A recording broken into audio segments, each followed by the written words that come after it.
I should have known the jungle would never let me go. From the moment I stepped off that rattling jeep and felt the damp heat press against my skin, I could sense that I wasn't in control anymore. Not of my steps, not of my breath, and certainly not of the way my eyes followed her. The guide they called Marisol. The locals spoke her name with a mix of reverence and unease, like she was as much a part of the rainforest as the vines and the shadows. And when she turned her gaze on me for the first time, I felt it in my chest like a physical grip. She didn't smile, not really. Just the faintest curl of lips that told me she knew I was already hers to command. I'd come here searching for escape, but I hadn't expected to be seen through so completely. The jungle was vast, wild, and unknowable. So was she.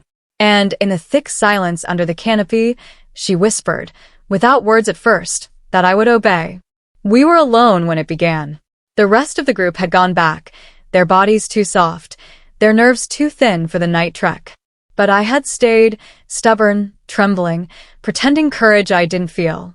Marisol had looked at me with that piercing stare, then motioned sharply for me to follow.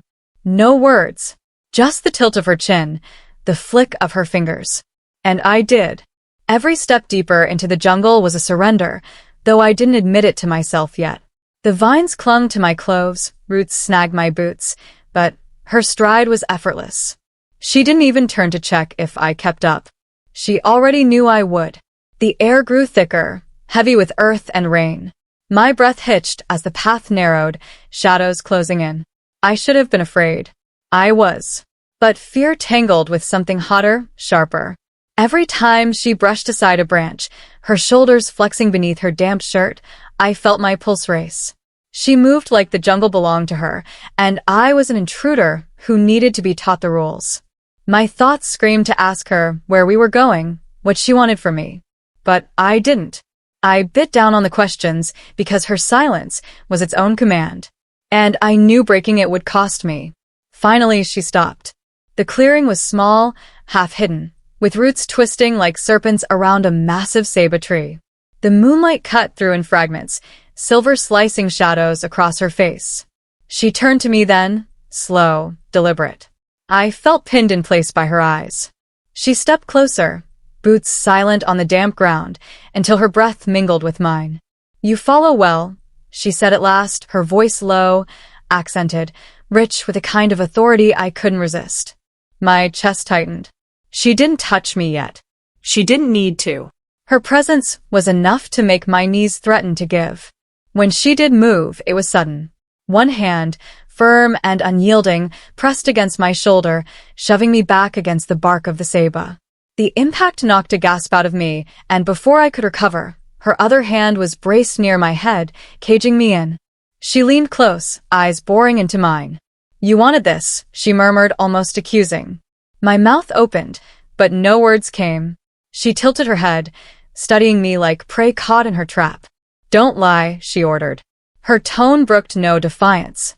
I swallowed hard, heat flooding my face. I should have denied it. I should have pushed her back. But my body betrayed me, leaning into the pressure of her hand, trembling under her control.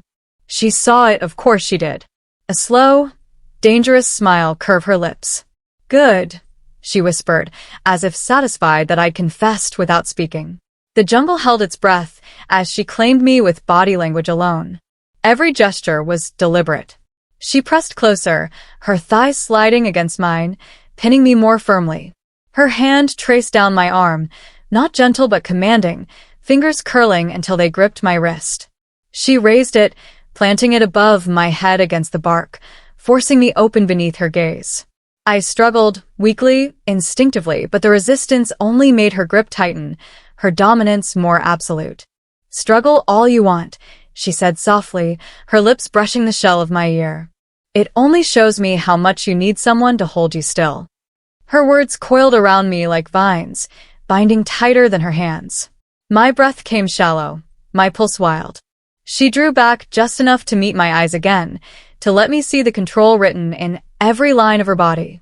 She was unshakable, immovable, while I trembled like the branches overhead. And she reveled in it. You came into my jungle, she said, voice sharp as a blade. You belong to me now. Time fractured. The next hours blurred into a relentless rhythm of command and surrender. She guided me through the dark with a grip at my wrist, dragging me over roots, across streams, deeper into her world. When I stumbled, she yanked me upright, her glare daring me to fall again. When I hesitated, she shoved me forward, her hand firm at the small of my back. Every act was dominance disguised as guidance, every wordless order a reminder that I had ceded control the moment I followed her into the trees. At one point, she made me climb. The sable loomed high above, its branches stretching into the stars. She motioned upward, her chin lifting. My chest seized. I can't, I whispered. Her eyes narrowed. She stepped into me, close enough that her body pressed mine against the trunk. Yes. You can, she said, her tone brooking no doubt. She placed my hand against the bark, her palm covering mine, forcing it to stay. Then she leaned in, her lips grazing my cheek in the faintest, most dangerous ghost of a touch. And you will. I obeyed. My limbs shook, scraping against the rough bark, but her presence below rooted me. When I faltered, her sharp command lashed up through the branches. Don't stop. My body burned, but I climbed, driven less by will than by her dominance holding me in place even when she wasn't touching me. And when I finally reached the branch she had chosen, she was already there, moving with impossible grace. She crouched before me, eyes glinting in the moonlight, predator and guide all at once. High above the jungle floor, she took me apart with nothing more than her body language and voice. A hand pressed at my back, forcing me to lean into her. Fingers under my chin tilted my head until our mouths hovered breath apart. She didn't give me the kiss I craved, not yet. She waited, savoring my trembling, controlling the very air I breathed. Look at you, she murmured, a cruel sort of pride in her tone. So desperate, and you don't even realize how much you've given me already. The night stretched on in fragments of dominance, her grip on my wrists, her voice in my ear, her weight holding me down when I squirmed. Every touch was possession. Every command, a surrender dragged out of me. I don't know when fear dissolved fully into hunger, when obedience turned into need. All I know is that by the time dawn bled over the horizon, painting the jungle gold, I was no longer mine. We descended together, her hands steady on me, not protective but possessive. Back on the ground, she pulled me against her without hesitation, holding me in the circle of her arms as if she'd already decided I wouldn't leave. Her breath was warm against my hair. You belong here, she said simply. With me. And though I had come into the jungle seeking nothing more than escape, I realized then that escape was impossible. She had claimed me, and the wild, endless jungle wasn't the trap. She was. And I didn't want to be free.